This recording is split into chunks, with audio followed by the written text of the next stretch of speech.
Masa Depan Tadris IPS.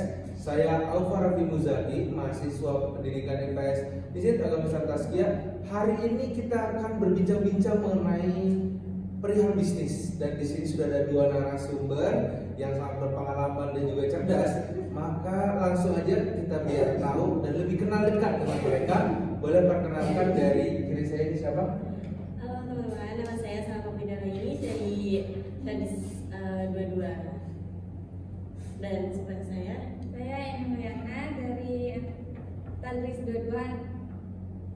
Oke, jadi teman-teman, hari ini kita akan berbicara seputar bisnis. Nah, kemarin itu kita sempat dengar ada bisnis yang lagi booming banget, guys. Jadi bisnis di bidang kesehatan. Dan pas saya baca beritanya memang agak lumayan, mereka tuh banting setir dari bidang-bidang kesehatan pada umumnya. Biar kita lebih tahu lebih dalam, kita langsung ngobrol aja ke yang pertama, Vida ya. Vida, pertama kepikiran bisnis ini apa sih? Ini bisnis apa sih? Klinik atau rumah sakit atau gimana sih? kita tuh bisnis rumah sakit. Oke. Rumah sakit kayak rumah sehat lah gitu. Oke, rumah sehat ini jadi namanya? Namanya Oke. rumah sehat. Jadi gitu. Terus kalau misalkan bisnis lain pun itu karena sudah kayak bisnis skincare, bisnis kuliner, atau itu pasti banyak kayak lawan-lawannya gitu kan. Oke, pesaing ya.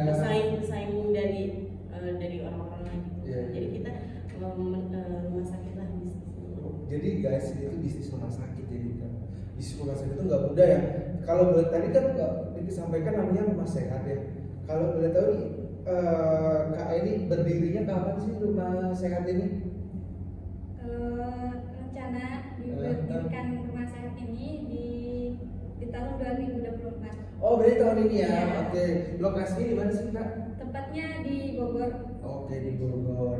Nah guys, jadi rumah sehat ya, nanti tungguin aja. Insya Allah ini ada di Bogor ya rumah sehat ini. Nah, visi-visi kalian itu kenapa sih kayak ngebangun rumah sehat ini? Apa sih visi-visi kalian? Nah, di sini tuh visi misi kita tuh di sini tuh yang pertama isikan menyediakan layanan kesehatan berkualitas dan terjangkau untuk semua lapisan masyarakat. Nah, kalau visinya itu menjadi klinik kesehatan terbuka yang dikenal atas pelayanan holistik dan inklusif. Oke, ini visi-visi luar biasa sekali teman-teman kita mendengar menyediakan layanan kesehatan yang berkualitas.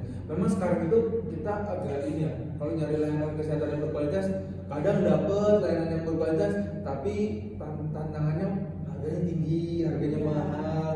Begitu dapat layanan kesehatan yang mungkin yang murah ya, seperti di klinik dapatnya, tetapi layanannya kurang berkualitas segala macam. Aku mau tahu nih ya, tadi udah disampaikan visi misi segala macam. Latar belakang kenapa sih terbentuk klinik atau rumah sakit, mengatas nama rumah sakit apa sih? Latar belakangnya Kak Eni? Latar belakangnya kami membuat rumah sehat Iya, ini iya. itu merupakan salah satu kebutuhan dasar manusia. Oke. Namun akses terhadap pelayanan kesehatan berkualitas masih menjadi tantangan bagi sebagian besar masyarakat Indonesia, terutama di daerah perkotaan yang padat seperti daerah Jabodetabek. Oke, lumayan cukup kritis juga ya teman-teman. Mereka peduli dengan keadaan, kebutuhan dasar manusia, karena kita mungkin tahunya makan, tapi mereka memikirkan jauh lebih dari itu. Kebutuhan dasar manusia itu adalah kesehatan, dan mereka berhasil merencanakan bisnis ini menjadi nama rumah sehat. Terus ada nggak sih hal-hal yang kalian itu terinspirasi buat kita belajar di mana, atau karena apa sih kalian kok bisa tiba-tiba pengen di bidang kesehatan? Karena kita terinspirasinya dari dosen kita. Oke. Itu beliau tuh dokter insinyur siapa Siswanto. Oke. Gitu. Jadi kita kayak dari belajar dari beliau gitu kan, masya Allah tabarakallah, maksudnya gitu kan, pelajaran itu mengetuk hati kita untuk membuka bisnis ini, maksudnya merencanakan bisnis ini gitu kan. Jadi pokoknya nama kuliahnya itu Institut Tazkiyah. Oke, jadi teman-teman, mereka itu terinspirasi dari belajar di kampus oleh salah satu dosen yang terinspirasi bagi mereka, Dr. Agus Siswanto ya? Iya. Wah, masya Allah banget beliau ya. Nah kalau boleh tahu nih, kita kalau berbicara rumah sakit, bidang kesehatan segala macam, target pasar kalian itu segmennya siapa sih? Target pasarnya? Mungkin boleh spill nggak sih kayak ini, siapa sih target pasar kalian? Target pasarnya nih, saya membantu Oke, teman saya. boleh. Saya membantu teman saya untuk paling muslim ya, muslimah ya. Soalnya kan di sini apa sih Mbak? Kayak tahfiz gitu kan, maksudnya rumah sakitnya rumah sakit muslim gitu, ya kan Mbak? Iya. Ya gitu. Jadi, nah di sini juga masyarakat urban kelas menengah dan kelas bawah gitu. Kita akan membantu yang kelas-kelas di bawahnya gitu. Oke. Dan untuk pekerja dan penghasilan rendah hingga menengah, terus lansia dan anak-anak, pokoknya kita bantu. Oke, jadi itu ya guys teman-teman, target yang pertama itu adalah dari mayoritas muslim dan muslimah. Jadi ini tapi bukan yang non muslim nggak boleh ya, tetap boleh, cuma target utamanya untuk muslim dan muslimah. Jadi mungkin kalau ibu-ibu yang hamil susah dari dokter perempuan, dari dokter awal, coba datang ke rumah sehat ini. Atau mungkin bapak-bapak yang susah mendapatkan dokter laki-laki atau mungkin yang agak bersentuhan, boleh coba datang ke rumah sehat ini. Nah baik teman-teman, tadi kita udah ngebahas soal latar belakangnya, target pasar mereka apa. Kita pengen tahu, boleh nggak spill dikit aja kekuatan dari rumah sakit ini apa sih? Nah, kita kan perlu tahu juga ya guys, bedah juga nih, kita kira-kira kekuatan dari bisnis kalian ini apa sih? Nah, dalam bisnis kami ini ada kekuatan yang pertama itu tim medis yang profesional dan berpengalaman, lokasi yang strategis di pusat kota, layanan kesehatan berkualitas tinggi dengan harga terjangkau, layanan cepat dan efisien, tenaga medis penghafal Al-Quran dan profesional dan berpengalaman.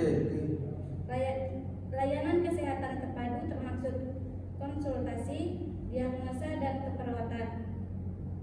Terdapat juga masjid dan fasilitas lain yang nyaman. Dan juga kesediaan layanan darurat 24 jam.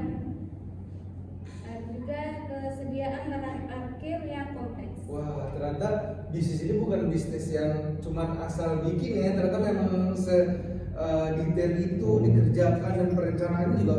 Dan tadi teman-teman ada yang menarik nih. Kadang kita kalau di rumah sakit segala macam, kita melihat staff, kita melihat pekerja, kita melihat dokter yang berpengalaman, yang ahli dan segala macam ya. Tetapi di sini tadi disebutkan malah kekuatannya adalah ada tenaga medis dari penghafal Quran ya. Wah, boleh cerita sedikit nggak sih kenapa kok bisa penghafal Quran sebagai tenaga medisnya? Kenapa kita menghafal Al-Quran? Oke. Karena di sini kita ada klinik rumah sakit yang muslim dan Oke. muslimah. Karena apa sih penghafal Al-Quran juga kan butuh untuk apa sih namanya, untuk Lapangan pekerjaan ya, iya. Jadi dia mereka tuh tidak kayak mencari pasti kita penghafal Al-Quran tuh mikir mereka penghafal Iya. Al-Quran kayak Kayaknya tapi jadi jalannya ustaz, jadi ustaz, oke. jadi apa gitu. Nah jadi kita membantu untuk peluang untuk menghafal Al-Quran. Wah, bagus juga nih ya bro. Jadi rumah sehat ini juga membuka peluang untuk para penghafal Quran ya, bagus banget. Dan gimana sih kalian cara mengontrol para penghafal Quran itu supaya bisa jadi tenaga medis itu gimana sih cara kalian itu? Nah, pertama kami menyediakan layanan kayak Pelatihan. pelatihan. Oke. Nah, setelah dipelatihan kan mereka bisa bekerja. Wah, jadi membuka lapangan pekerjaan, Iya. tapi memang juga sekali membantu para penghafal Quran ya. Iya, dan juga kita di situ ada seminar buat mereka Oke, dan oke. kita juga bakal apa sih namanya ada kayak dokter atau apa gitu buat mereka belajar untuk bersama dokter tersebut gitu, dokter yang udah terlatih. Oke. Selanjutnya tadi kita udah berbicara kelebihan, mungkin kalau kekurangan kita lewatin aja kali ya. Aku malah pengen tahu ancaman terbesar kalian itu apa sih dari bikin bisnis ini tuh, apa yang bikin kalian paling takut atau threats-nya apa sih? Gini kak, kalau bisnisnya ancaman kita tuh maksudnya emang banyak kan dari rumah sakit yang paling Oke, gede gitu benar-benar. kan, apalagi rumah sakit yang siloam, terus habis itu dan kita tuh pesaingnya tuh dengan klinik dan rumah sakit besar tuh ya gimana ya, dari perawatannya aja gitu kan, terus sama dokter-dokternya juga, tapi dan terus habis itu perubahan regulasi kesehatannya juga. Wah, cukup tantangan juga ya. Jadi Cukup banget. Oke. Tetapi saya juga sebenarnya dari tantangan-tantangan tadi itu ini mungkin kita sepeda mungkin biaya di sini agak lebih murah. Iya, terjangkau ya. Terjangkau dan Oke. ya karena kan tadi udah dibicarakan kan Iya. untuk yang bawah. Iya. Jadi kayak ya gitu sesuaikanlah dengan gitu. Jadi kita juga membantu untuk kalangan bawah. Jadi teman-teman mungkin yang sekarang kepikiran pusing tentang kesehatan segala macam, nggak perlu risau, nggak perlu cemas, ada jawabannya di rumah sehat ya, rumah Iya, sehat betul ini. sekali. Oke. Jadi ini sangat bagus ya pencarian bisnis ini. Terus boleh nggak sih kalian kenalin mungkin dari tim manajemennya ini mereka itu apa aja sih tugasnya? Kalau tim manajemen di rumah sehat ini, Oke. yang pertama itu direktur utama itu mengelola operasional klinik secara keseluruhan. Oke. Ada manajer keuangan yaitu mengelola anggaran, pengeluaran dan laporan keuangan. Manajemen pemasaran mengembangkan strategi pemasaran dan hubungan masyarakat. Dan juga kepala medis bertanggung jawab untuk kualitas layanan medis dan pengelolaan tim medis. Oke, jadi ternyata tim manajemen ini juga termasuk yang disiapkan juga ya. Maksudnya tidak hanya berbicara soal apa kelebihan, terus tantangan juga, tetapi memang secara terstruktur organisasinya juga disiapkan ya. Oke. Tadi mungkin tim medis sudah di-spill sedikit. Nah, kita pengen tahu ya sebelum masuk ke segmen selanjutnya adalah apa sih yang membedakan rumah sehat dengan yang lainnya? Layanan apa sih yang ditawarkan ke rumah sehat ini sendiri? Layanan di rumah sehat kami itu ada yang pertama nih, layanan medis umum. Yang pertama itu ada konsultasi dokter umum, Oke. terus pemeriksaan kesehatan rutin, terus perawatan penyakit umum. Oke. Nah, yang kedua itu layanan spesialis. Nah, konsultasi dokter spesialis kayak pediatri, terus ginekologi, nah, terus kardiologi dan lain-lainnya. Terus yang ketiga itu ada layanan gawat darurat. Oh, ada juga ya layanan Ada. darurat. Oke. Nah, penanganan Berarti memang ini 24 jam ya? Alhamdulillah. Bagus. Ya. Oke, terus? Terus layanan laboratorium. Oke. Terus ada layanan farmasi kayak penyediaan obat-obatan. Oke. Terus ada program pencegahan dan edukasi kayak seminar kesehatan. Terus program vaksinasi. Terus konseling gizi dan diet gitu. Oke. Nah, berbicara soal tadi yang udah disampaikan, memang sedikit menarik ya mereka ini guys, ada para penghafal Quran, terus juga lokasinya strategis, biayanya yang terjangkau. Kalau boleh tahu, boleh nggak sih di-spill dikit berapa biaya bangun rumah sehat ini? Kalau bangunan rumah sehat kami sendiri berkisaran 500 juta. Wah, 500 juta ya. Jadi kalau teman-teman investor di luar sana yang mungkin pengen menginvestkan dananya, dan ini masuk juga amal jariah ya, karena membantu banyak halayak. Terus tujuan yang pertama adalah para pekerja dan ekonomi menengah ke bawah, dan bahkan di sini mempekerjakan stafnya para penghafal Quran juga.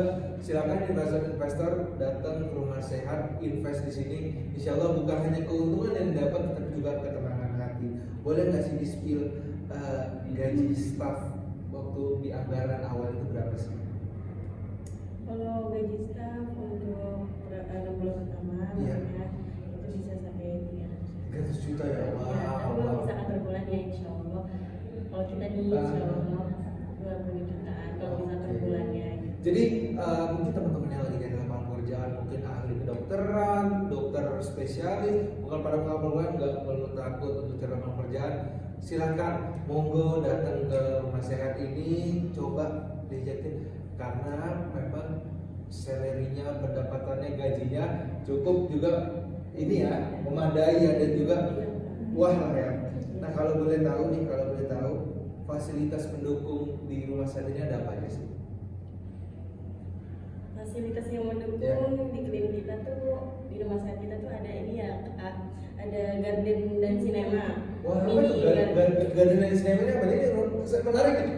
Ada taman dan sinema di rumah sehat. Iya. Wow, di mana tuh? Boleh dijelaskan secara singkat ya? Jadi nanti kami berencana untuk membuat tanaman sehat. Oke. Tapi di situ ada kayak sinema yang bisa di Oh, yang menjelaskan. Iya, yang menjelaskan. Oke. Jadi termasuk edukasi ya, hiburan entertain buat masyarakat, tapi berbaunya edukasi pendidikan juga ya. Wah, terus ada apa lagi sih fasilitas yang lain? Terus ada masjid juga, terus kayak gedung parkir, sama sarana olahraga juga Pak. Oh, ini menarik ya, rumah sehat itu menjadi tempat perkumpulan juga ya, silaturahmi, Iya. mungkin ya, sebagai bentuk pusat juga ya. Iya kan. Terus sama di sana kalau misalkan kalian lapar nih, di sana juga ada kantin kok. Kantinnya tapi sehat-sehat. Oke, jadi kalau saya lihat ini cukup ide yang menarik di zaman sekarang yang mungkin era digitalisasi segala. Ini kita bisa ada di website nggak sih kalau orang-orang cek? Ada Kak. Oke. Jadi teman-teman mungkin bisa cek juga di website Rumah Sehat. Nanti juga bisa teman-teman kepoin via WhatsApp ya, ada ya? Ada, Oke, Kak. bisa kepoin via WhatsApp. Untuk penutup harapan kalian deh, aku mau dengar dari kalian, harapan untuk Rumah Sehat ini kedepannya apa sih? Harapan kami itu bisa memberikan layanan yang penuh kepada masyarakat yang membutuhkan Oke. dan dukungan dari investor juga dan kerjasama dengan berbagai pihak akan sangat berharga dalam mencapai tujuan kami. Terus dengan tim yang berpengalaman dan pendapatan holistik, nah kami yakin dapat menjadi pilihan utama dalam layanan kesehatan di Bogor dan sekitar Jabodetabek kita ini. Wah, boleh teman-teman coba aplaus dulu ya.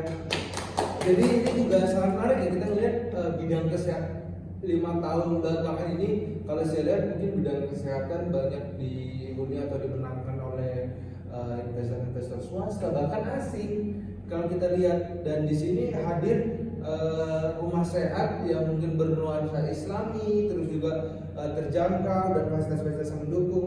Saya rasa ini juga cukup ide-ide yang menarik ya. Mungkin sebelum kita di penutup, boleh nggak kasih satu kata buat rumah sehat itu apa sih masing-masing? Dari Kak Vida dulu deh, satu kata rumah sehat itu apa menurut Kak Vida? Nyaman. Buat Kak ini? bersih. Oke, nyaman dan bersih. Teman-teman, nanti di Kepoin Rumah Sehat, terima kasih di bincang masa depan tadi sini, Kak Eni dan Kak Vida.